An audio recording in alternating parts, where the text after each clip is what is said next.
telling you, in the founder culture community, there's a couple hundred members, and it's largely earlier stage founders. There's some scaling founders, but it's largely founders that have never built teams before and have never been CEOs before. And so I would imagine that there's probably a lot of things that you observe when you're coaching and talking to people like that, where you just like see them making the same mistakes over and over and over again. The first mistake may be not investing in yourself to be a great CEO by not joining a call like this. Exactly. There's not investing in yourself, and there's not, of course, you know where I'm going to take this. There's not investing into relationships. You get within your own bubble. So even if you are investing into yourself, it's okay, I'm going to pour a little bit into myself, a lot into my team and my company, and then the world outside of that small sphere doesn't really exist. It feels like you're stuck in this reactive, got to build, got to deliver, got to fundraise, got to do all these things. And relationships, which in our opinion drive success on all fronts, end up suffering, right? Even though they're important. I'd say that even more so than founders not investing into themselves, founders not investing into their relationships, and the faulty notion that they can wait, that other things are more important, is probably the most consistent mistake I see across the board. That's a powerful but abstract concept. So maybe we can try to dial that in with some specificity around the kinds of relationships that founders should be investing more in like a stage appropriate way. So maybe I'm, in a pre-seed or maybe a seed mode. I've got a little bit of product market fit. I've got some users, nothing's really working. Everything's still pretty broken. Maybe I've got some investors, so do you have any opinions about where founders should be spending, like prioritizing their time to invest in relationships, and what kinds of relationships to prioritize? I do. And I'd say there's not a blanket right answer for that. So what I'd rather do for anyone listening or reading is walk through a process to figure that out for yourself, because the answer for person A is going to be different from person B. And it's a simple process, but it is important. And a lot of people get overwhelmed if we say, okay, you need to invest into relationships. The first thing is, okay, well, who? I know hundreds, if not thousands, if not tens of thousands of people, depending on how long you've been in your industry. And the idea of managing thousands of relationships is overwhelming. And you don't have to. So don't start by asking what relationships do I leverage? That's too big a question. I take it back to something much smaller and start by asking, what do I want? Every founder is going to want different types of opportunities depending on the stage. Sometimes it's fundraising opportunities. You want to get connected to new investors. Sometimes it's talent. You want to be introduced to rock star talent who maybe you're not ready to hire yet. You don't have the capital for it. You don't have the position for it yet, but you want to start building those relationships now, so down the road you can hire them. It can be, you want to meet more mentors, more people in your space who can give you access to just greater parts of the market. It can be customers, clients, whatever language you want to use there. They're all relationships, but you need to figure out what are the most important opportunities, for lack of a better word. What are the most important opportunities you want from your network? That's going to influence everything that comes after. So that's question one. What do I want from my network? Question two is still a little bit smaller than who do I reach out to? Question two is, based on that opportunity, what groups of people do I know that have the greatest access to it? So if we take a founder who wants more fundraising opportunities, for instance, don't ask, who can I reach out to for fundraising? It's what groups of people do I know who would come across fundraising opportunities, which might mean potential investors, whatever that means for you. And so you look at your network and say, okay, my current investors are probably a decent place to start. Who else do I know? Okay, fellow founders, whether they're in your space or not, probably also encounter fundraising opportunities. Just figure out the groups of people first. And then once you have some clarity on, say, your top 3 groups, then you can dial that in a little bit more specifically and say, who do I specifically know in these groups who has the greatest, what we would call ability and willingness to send you opportunities? Ability meaning, they encounter them often. It's not just a type of opportunity they encounter, once a year. You want a high frequency. And then willingness is, how likely are they to route an opportunity to you versus literally anyone else they know that they could send this opportunity to. You may not have a great relationship with them right now. Maybe you would say, well, they don't have the willingness. I hardly have a relationship. That's okay. You can ask yourself, if I built this relationship up reasonably well, would they send opportunities to me? And if the answer is yes, that's a good person to start investing into and building a relationship with, and just staying top of mind with them consistently over time. Mhm. Does that make sense? Totally makes sense. I think it's the willingness piece that is the challenge for most people, where you can identify that they have the ability, but no game plan on how to create the willingness. And that's probably where I would imagine that you might have some tips as well. Definitely. And I'd start with the most basic, where it's almost so basic, it's common sense. But if we can get people in the habit of sending one email a day, single email to someone in their network they would not otherwise have reached out to that day, ideally one of these people that you identify through this process I just walked you through. Now, one email a day over the course of a year is roughly 260-ish new emails if we're doing Monday through Friday. And that's all. When I say staying in touch with these people, staying top of mind, building that willingness to send an opportunity to you, that's really all it takes. All you want to do is stay top of mind. So when they encounter this opportunity, they think of you. If you haven't touched them, haven't reached out to them, haven't talked with them or interacted with them in 3 months, 6 months, years in some cases, they could come across the perfect opportunity. They are not going to think of you because their brain literally can't. But that doesn't mean that you have to go out of your way to schedule hour-long, hour-and-a-half-long dinners with them every couple of weeks. It's just small touch points over time. Once every 45 days, they should get something from you, whether it's an email, a message on LinkedIn, Twitter, just something that brings your name top of mind again. So that's tip number one. Just get an email, an interaction out a day that you wouldn't otherwise have done. Anything you want to drill deeper on in there before I move on to something a little related, but a little deeper? No, that makes a lot of sense. I could probably imagine some content to put into an email like that. I don't know if you have any specific opinions about what that email should say, but the habit makes a lot of sense. I definitely do. And it's, again, people tend to overcomplicate this. The goal is not for you to spend 30 minutes writing a 12 paragraph email. Again, minor touch points. We want this to be an easy, almost no-brainer habit that you can do. And so we teach something that we call the 5 freebies. It's really, they're not templates so much as they are email inspirations. And probably the easiest one to send that you can use for almost anyone that you have some relationship with, even if it's not strong, is just a thank you email. If I were to take anyone in your network and say, hey, Drodio, if you really wanted to, what could you thank this person for? Maybe something they did a year and a half ago, 4 years ago. Maybe they gave you some piece of advice that you probably thanked them for in the moment, or they made some introduction that was meaningful in the moment, but they haven't thought about it in 3 years since they did it. So if they get an out of the blue email from you saying something like, hey, John, I know this is out of the blue, but you were on my mind today. And I don't know if I've shared this recently, but that advice that you gave me, a couple of years back actually ended up, was a big factor in me being able to, raise the successful Series A that we did. And, hey, no need to respond. I just wanted to reach out and say thank you. It was meaningful. Thank you for taking the time to do it. That's what, 5 lines of an email, maybe you get that out in 7 minutes. Max. Yep. So thank you is a really easy, low-hanging fruit. Yep. Makes a lot of sense. Okay, cool. So let's say I'm working on this habit, and then what?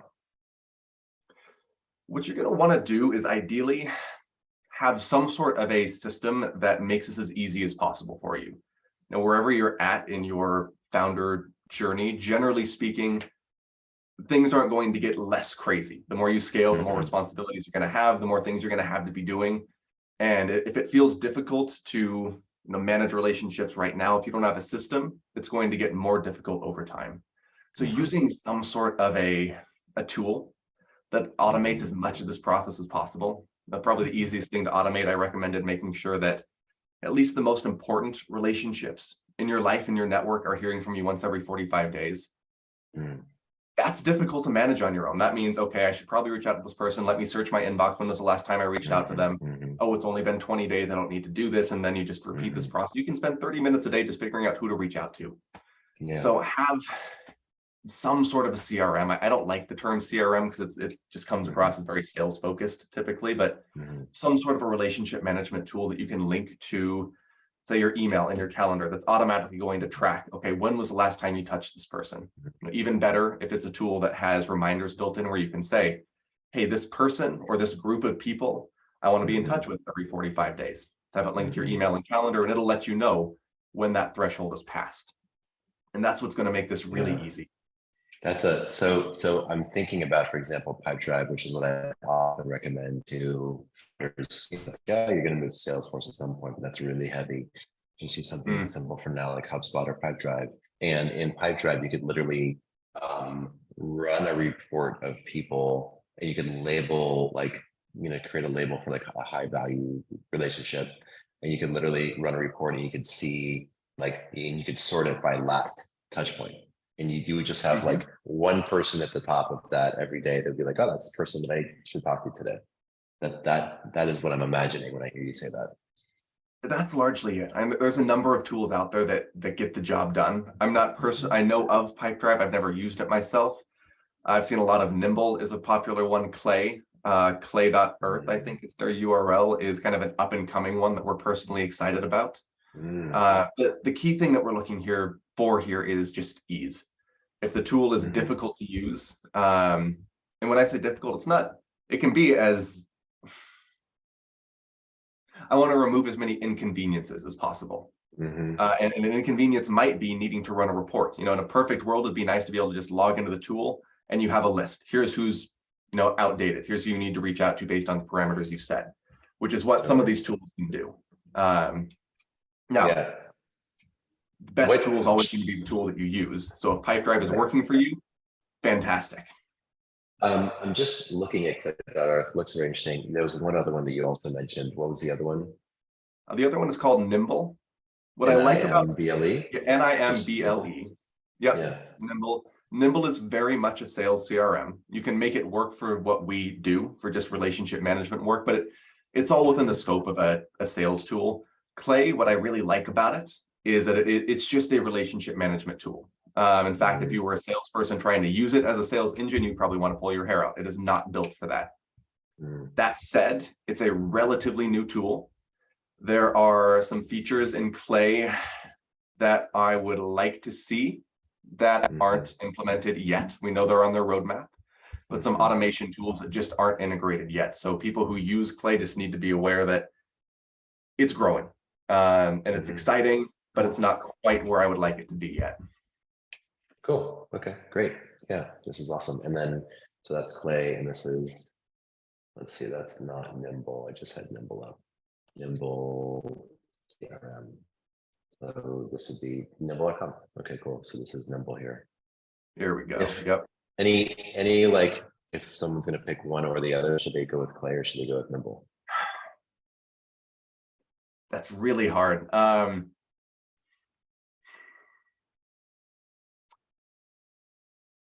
For ease of use, if I had to recommend one right now, it would probably be Nimble, especially given the fact that both Nimble and Clay make it easy to import and export contacts.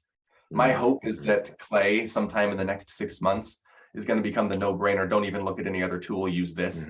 It's just not there yet. Okay, great.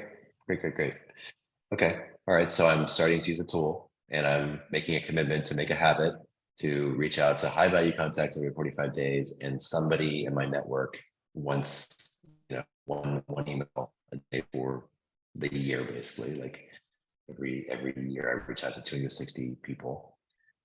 And then what? You know, naturally, conversations are going to come out of that.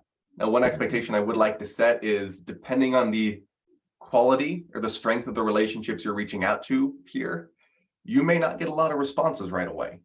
So I would just expect that going in, especially if it's a relationship that you have more or less sit cold for any meaningful amount of time. Your name's not going to mean a whole lot to them. So don't expect responses right away. You'll get them from time to time, and it's great when you do, especially if you take the time to write a really personal, you know, thank you email. I almost guarantee if you get someone to open the thank you email, you'll get a response.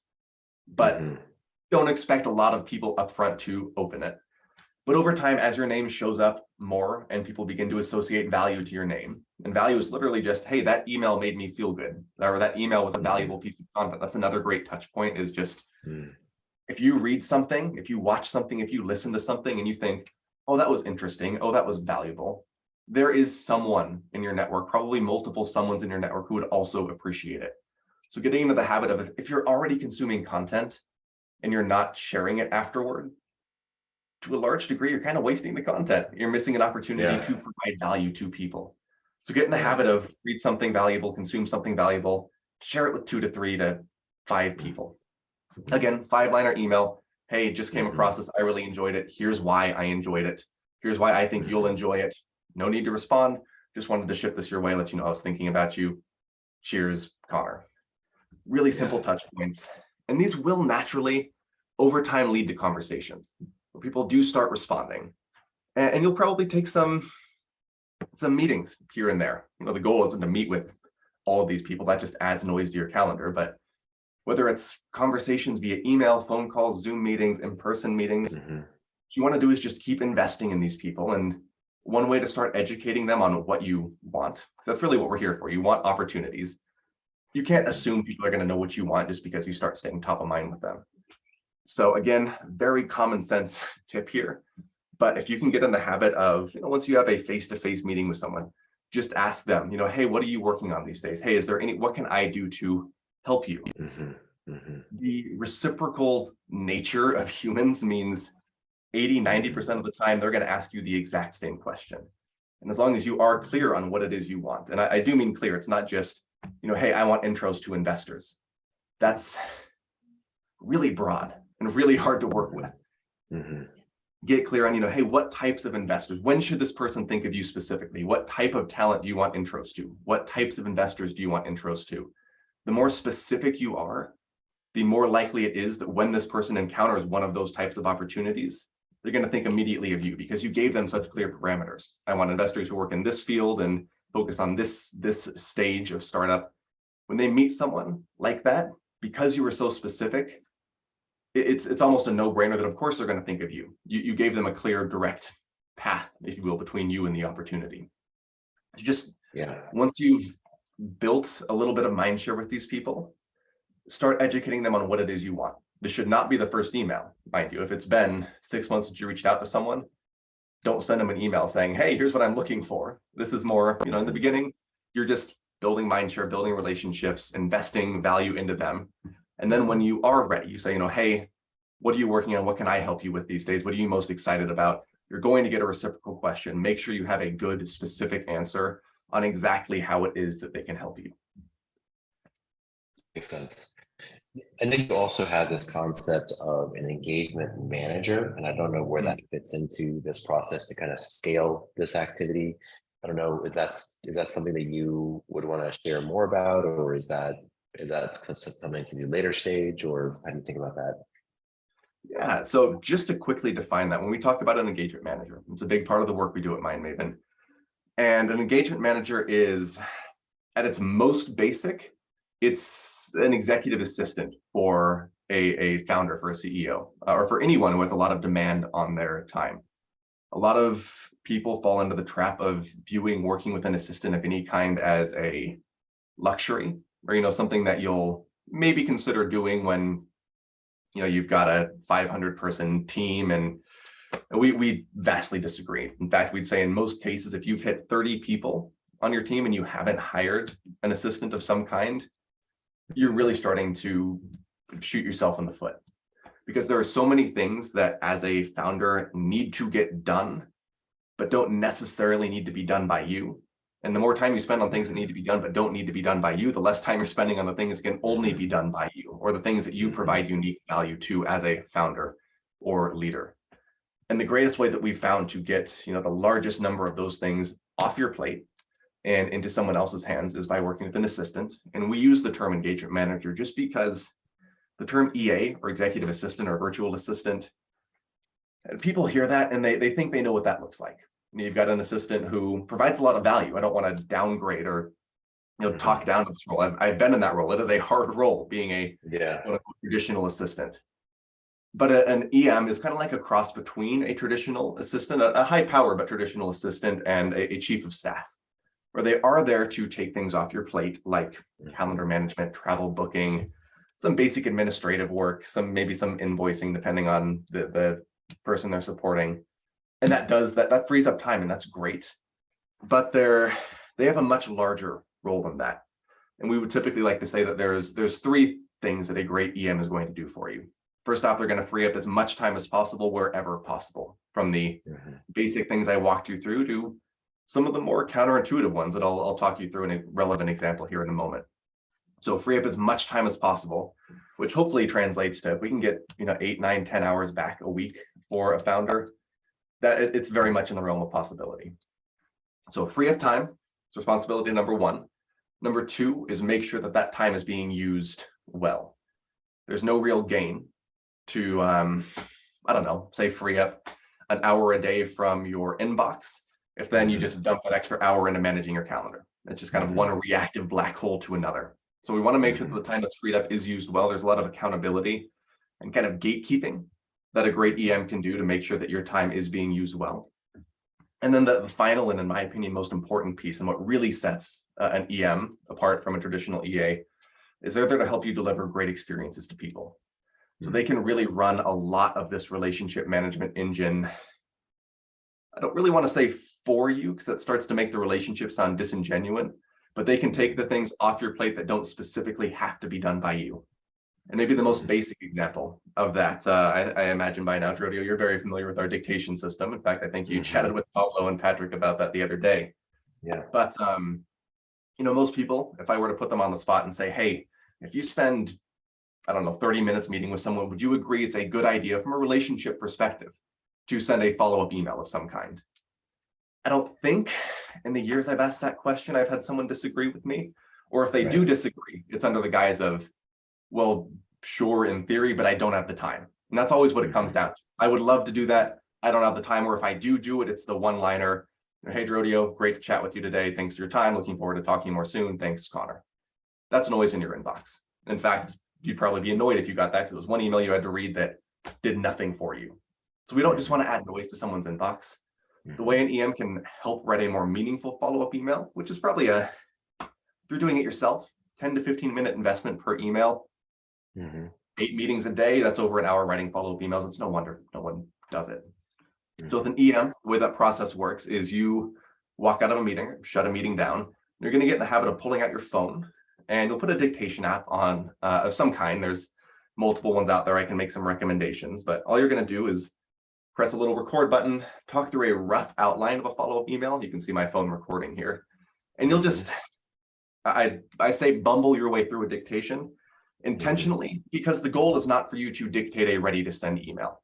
You're just providing your EM with the context they need to craft a great email. So it might be something like, hey, John, it was great to see you today. I really appreciate you carving out some time to chat. I really enjoyed your insights on, I don't know, some sort of personal comment, something that stood out, something that you learned over the course of the meeting.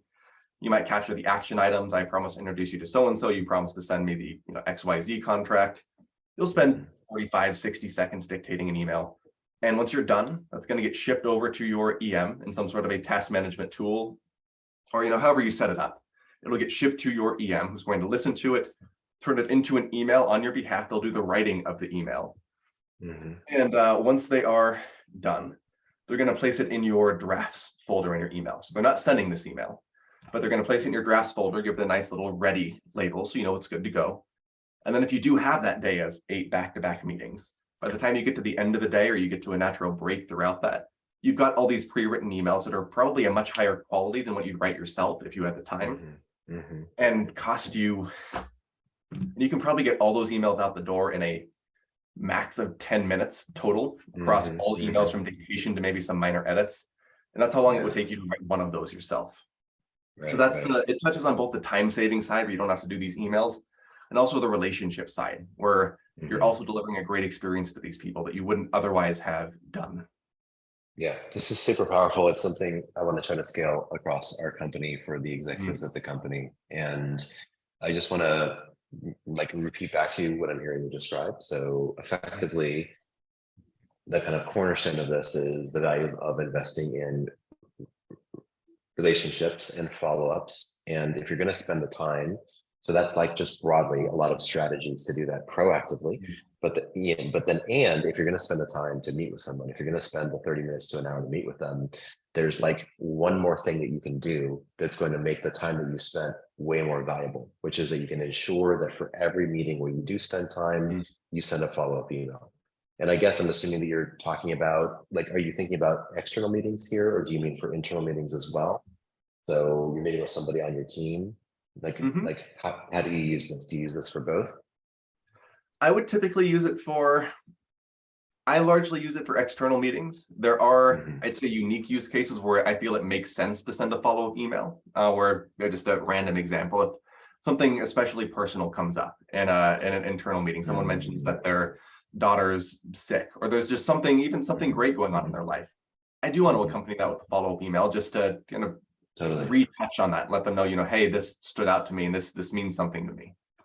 So I use it in both use cases. That makes a lot of sense. So basically, it's kind of the obvious thing here is like, hey, you're investing all that time into a meeting, invest another minute to dictate the Mhm. follow-up that you never do otherwise, so that you can actually get value from the meeting. And by the way, you can use this as a way to build personal relationships even inside your company by highlighting as a human the things that you're observing and the human that you're talking to, and not just keep it at that operational level, but actually go deeper into like a bit of vulnerability and Mm. gratitude and appreciation and that sort of thing.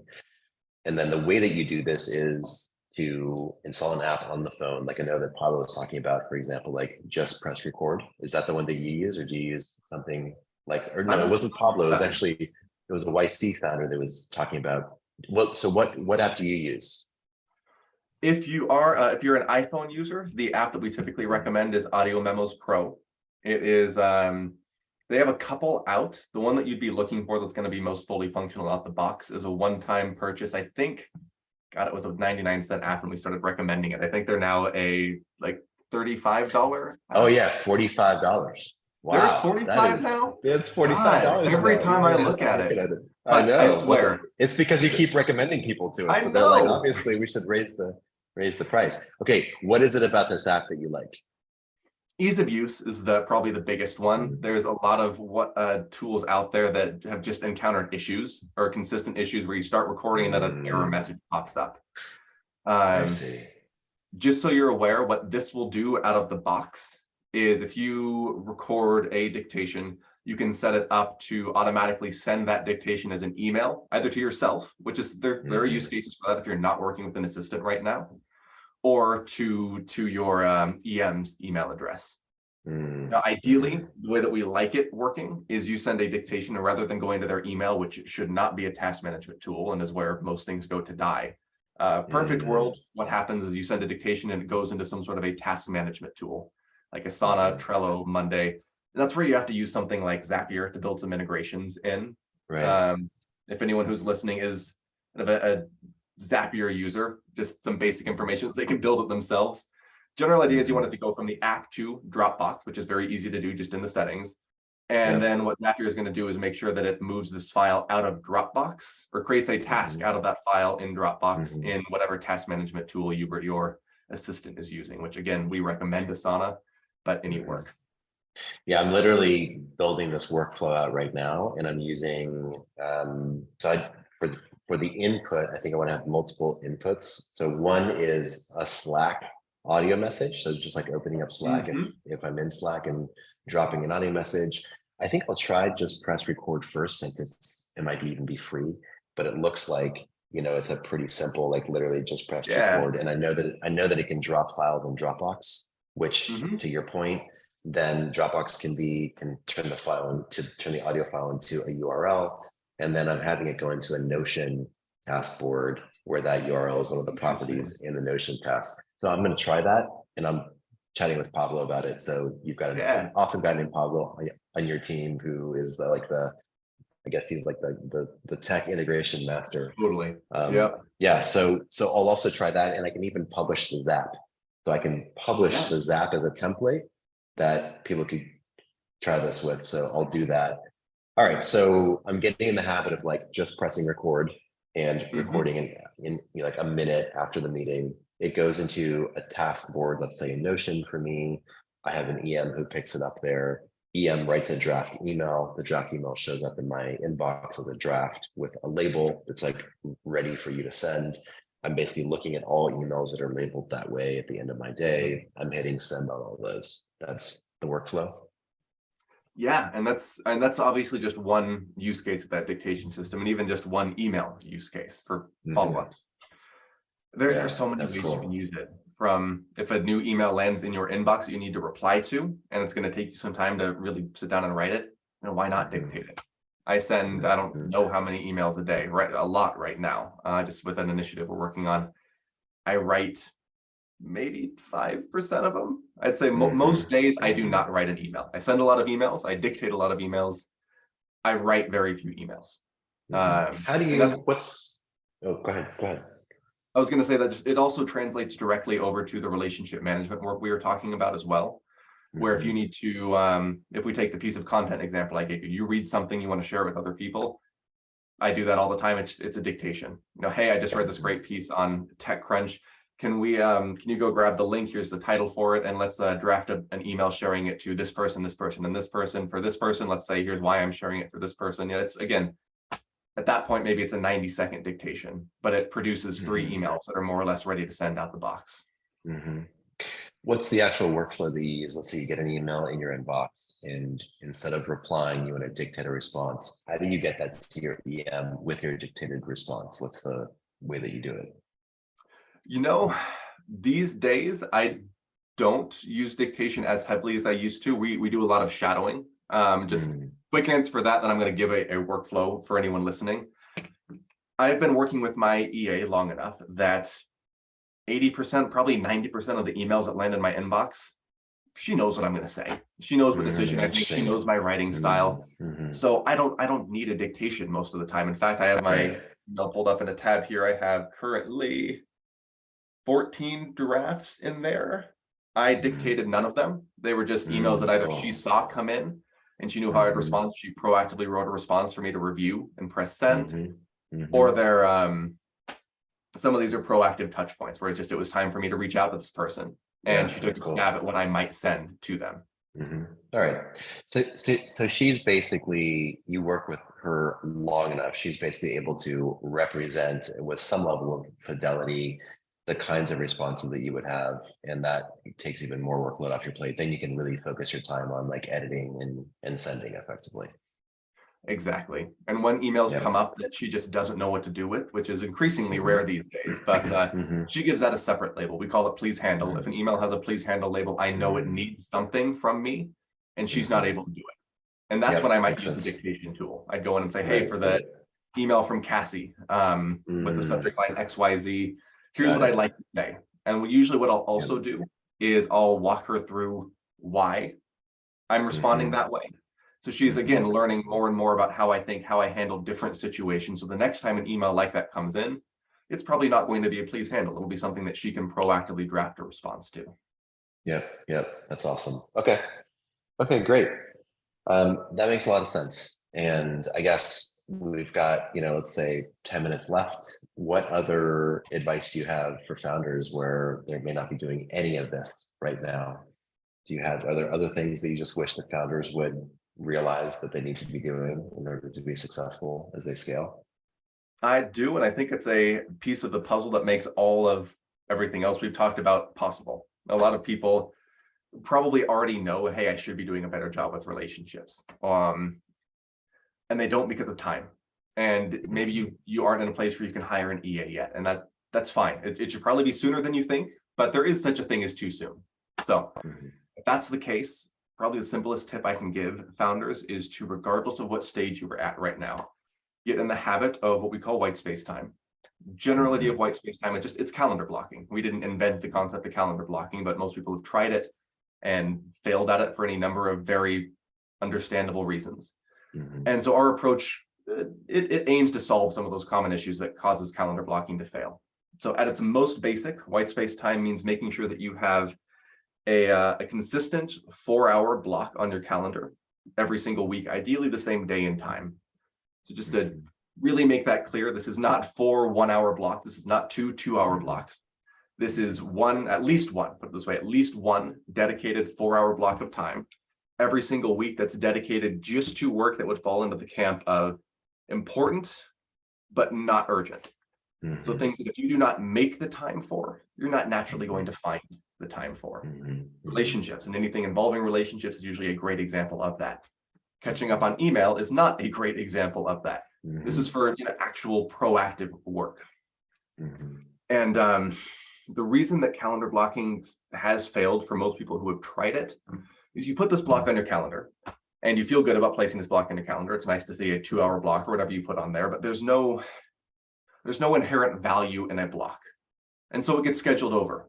Someone reaches out and says, hey, can I meet about this project? And because that meeting has a clear outcome and value, it's easy to schedule over this block that has no clear outcome or value. Or you get to the block and you don't know what to use it for. So you say, well, let me just, I'll catch up on email, see what I should work on. And then before you know it, your time's gone. So as simple as this tip might sound, it is a little biased, but it is game changing. If you can get in the habit of once a week, look at your calendar for the week ahead. You've got your ideally recurring block on the calendar. So we'll say Mondays from, I don't know, noon to 4, just to make it easy. Mondays from noon to 4 is your white space time.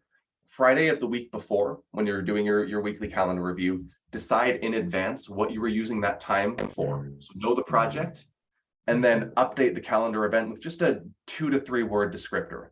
Rather than just saying white space or just block, it's now white space dash, EM job description. Now at a glance, you know what that time is being used for. There is value associated to it, and you're going to be much less likely to react to outside stimulus. Or when someone reaches out and says, hey, can I meet with you at 2 o'clock to go over this project? It's very easy for you to compare the value of the two. And in most cases, hopefully, the things that the things that you are working on during white space time are by their very nature more important than almost anything else that might come in over the average day-to-day work life. This is such a good tip, man. So good. That one little change to just update the title of the white space time is huge. So update the title and have a running somewhere. If you're ideally, anyone listening to this is using a task management tool of some kind and not using either their head or their inbox. If you are, no judgment. Frankly, most people I talk to are. But the sooner you break that habit of thinking you can track your to-dos in your head, or worse, track them in your inbox, that's what leads to reactive founders who are always just firefighting, jumping from one fire to another. Have some sort of a task management tool, and have a spot in that task management tool dedicated to white space tasks. So anytime you think of something that's like, oh, I would love to work on this, I haven't found the time for the last 6 months, but I'm putting this off, have somewhere you can drop it so the idea doesn't get lost. So if you do get to a Friday, you're looking at your white space time, you don't know what to use it for, you can go into this task list and just pick one at random, and it's going to be a valuable, good use of time. Yeah, that, what you're saying reminds me of this really amazing podcast called Time Management for Mortals. I don't know if you ever listen to Sam Harris, Waking Up? I haven't. I'm familiar with them, but I have not ever checked it out. Yeah, so good. And he had a guest on who was talking about basically time management for mortals. And he has this concept of an open task list and a closed task list, and the difference between the two. And when I hear you saying this, it really makes me think about this idea of a closed task list, which is like, these are the important things that I am going to make sure that I get to, regardless of kind of what comes my way on that open task list. Anyway, it's a really good, really good podcast. I put a link to it in the notes here. Yeah, I just snagged that. I'm looking forward to checking it out. I love it. I'm looking forward to it. Yeah, awesome. Well, I'm sure you have a lot more to share. This has been incredible. Really, first of all, just have a lot of gratitude and appreciation for you taking the time to share these tips with me, but also through me with other founders that haven't been through the scaling journey. So thank you for that. And if a founder wants to learn more and figure out how to go deeper with you, what does that look like? What kinds of engagements do you do with founders to help them become really great at this? Yeah, so if you'd like to learn more, or even just have questions about what Drodu and I have talked about, you can always reach me via email, just to make it easy for anyone listening. That's Connor, CONNOR.D@mindmaven.com. Going to be the most direct way to reach me for anything. But just to answer your question on how we tend to work with people, we are first and foremost an executive coaching organization. So we tend to work with founders, CEOs, people in the startup community in one-on-one partnerships. So it'd be a coach and the client that we're working with. What sets us apart, makes us a little bit unique though, is we're such big believers in this role of an EA and an EM being integral to scale, that in addition to having a staff of coaches, we also have a staff of trainers. And so if someone's working with an EA, they'll be paired with one of our coaches, and their EA will be paired with one of our trainers. And a lot of our work is done in tandem, where I'll teach, say that the client that I'm working with, they'll learn how to start using that dictation system to send emails. Well, their EA in parallel with that will be learning how to take the dictation that they'll be receiving and turn them into ready to send emails. So we really focus on cultivating that relationship and that partnership.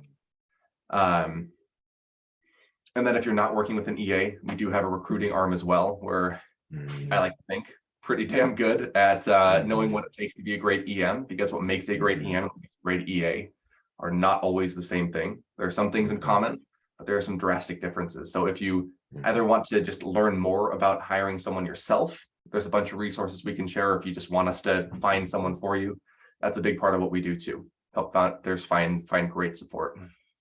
Yeah, that's awesome. Okay, well, thank you, Connor, so much for sharing your expertise. And I have personally experienced the value of this, both with Connor and Patrick and MindMaven. I'm a huge fan. I think it's one of the more important things for an early stage founder to do is to really kind of position yourself effectively to be in scaling mode, because like you said at the beginning, Connor, like life does not get simpler, it only gets crazier the more that you scale the company. And so like if you're an early stage founder and you're thinking that it's already crazy and hard, like wait till you actually start getting more users or paying customers or investors or a board with expectations and all of these things.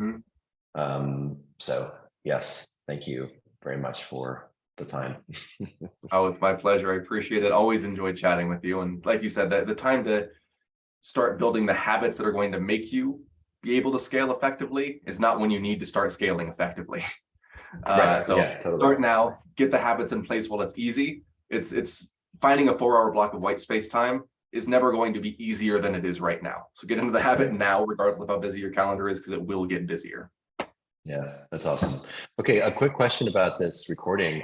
To me, there's nothing we talked about in here that we can't make public. I'm happy to make this just for the private community if you want. But if you're willing to make this recording public, I'd love to. It's up to you, whatever you like. No, we're in the mission of spreading this as best we can and getting more and more people to this information. So please make it public, share it wherever you feel it's appropriate, and hopefully people are able to walk away from it with some new ideas, new things to try out.